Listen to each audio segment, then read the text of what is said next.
राधे बच्चों, हरिओम। हिंदी का जो दूसरा हल प्रश्न पत्र है, इसमें पहला क्वेश्चन अपठित बोध से, जिसमें आपको इस गद्यांश को बहुत ही ध्यान से पढ़ना है। फिर इस गद्यांश पर आधारित आपसे क्वेश्चन पूछे जाएंगे। उन प्रश्नों के आंसर आपको इस गद्यांश से रिलेटेड करके लिखना है। जो भी लाइन आपको यहाँ दिखेगी, उससे रिलेटेड जो लाइन आप यहाँ देखें वो आप अपनी कॉपी में सेम टू सेम उतार दें, उससे भी आपके नंबर बन जाते हैं। दूसरा क्वेश्चन आपका होता है अपठित काव्यांश का, जिसमें एक कविता आएगी आपके पास और उस कविता से रिलेटेड आपके प्रश्न होंगे और उस प्रश्नों का उत्तर आपको उस कविता के आधार पर ही लिखना है। तीसरा हमारा खंड ख है, जो तीसरा क्वेश्चन है व्यवहारिक व्याकरण का। इसमें देखिए, ये वाक्य भेद पर आधारित 5 प्रश्न होंगे। जैसे पहला क्वेश्चन है, भदंत कौशल्यानंद जी के देश विदेश के भ्रमण ने उन्हें अनुभव और व्यापकता प्रदान की। अनुभव और व्यापकता, अब इसे आपको बदलना किस में है? मिश्र वाक्य में। मिश्र वाक्य में बदलने के लिए क्या करना होगा कि जो ये वाक्य है, इसमें या तो जब लगाइए, जैसे लगाइए, की लगाइए, या फिर इसके साथ आप कॉमा लगा दीजिए। अब इसने जो आंसर दिया है वो हम यहाँ देख लेते हैं। मैं आपको इसका आंसर ही दिखा देती हूँ जो इसने दे रखा है। इसने दिया है कि भदंत कौशल्यायन जी ने देश विदेश का भ्रमण किया, फिर कॉमा लगाया, जिसने उन्हें अनुभव और व्यापकता प्रदान की। तो आप देख लें कि इसको इसने मिश्र वाक्य में चेंज कैसे किया है।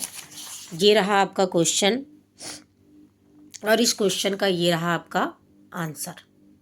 अगला हमारा लाइन है कि एक बड़ी बात यह थी कि काशी के पास बिस्मिल्लाह खां जैसा नायाब हीरा था। अब बड़ी बात यह थी कि, अब की आ गया तो ये मिश्र वाक्य है और इसे बदलना किस में है? सरल वाक्य में। अब देख लो क्या लिखा है इसने कि काशी के पास बिस्मिल्लाह खां जैसा नायाब हीरा होना एक बड़ी बात थी। अगला है, जो शब्द सबसे कम समझ आते हैं वे हैं सभ्यता और संस्कृति।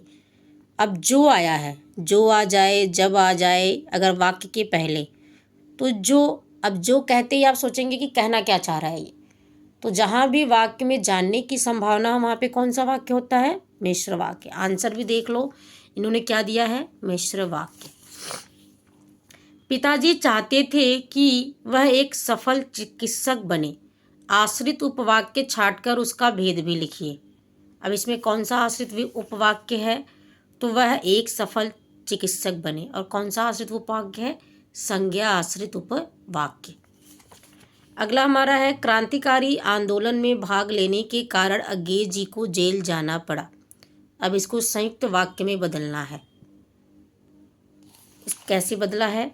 अज्ञेय जी ने क्रांतिकारी आंदोलन में भाग लिया, इसलिए उन्हें जेल जाना पड़ा। आगे जो हमारा 4th नंबर का क्वेश्चन आया है, वाच्य पर आधारित है।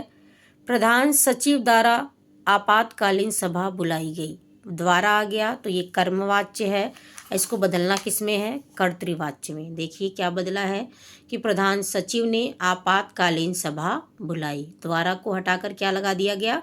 ने लगा दिया गया। दूसरा है, चलो अब टहला जाए।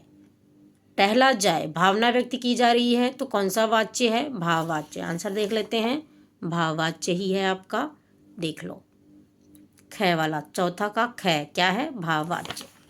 चौथा का ग है, मैंने कुछ कविताओं का संकलन किया है। अब मैंने, ने आया है तो कौन सा वाच्य है? कर्तृवाच्य। बदलना किस में है? कर्मवाच्य में। तो क्या होगा? मेरे द्वारा। अब देखो इन्होंने क्या बनाया है, मेरे द्वारा कुछ कविताओं का संकलन किया गया। घ है, भाव की प्रधानता वाले वाक्य में कौन सा वाच्य? जहां भाव की प्रधानता होगी भाववाच्य होगा। आंसर भी देख लो आप, जहां भाव की प्रधानता है घ वाला, भाववाच्य। उन्होंने कोलकाता विश्वविद्यालय से एमए किया है। वाक्य पहचान कर वाक्य भेद लिखिए। उन्होंने, ने आ गया, कौन सा वाच्य है? कर्तृवाच्य। ऐसे ही जो 5वां क्वेश्चन होगा पद परिचय पर आधारित। आप फिल्में तो देखते होंगे, फिल्म का पद परिचय देना है। अब मैंने इसमें भी आंसर लिखा है और आप यहाँ भी देख लो, फिल्म का पद परिचय क्या है? जातिवाचक संज्ञा है, स्त्रीलिंग है, फिल्में बहुवचन है और कर्मकारक है। हालदार साहब अपने काम के सिलसिले में वहाँ से गुजरते रहे। वहाँ क्या है? एक अव्यय है।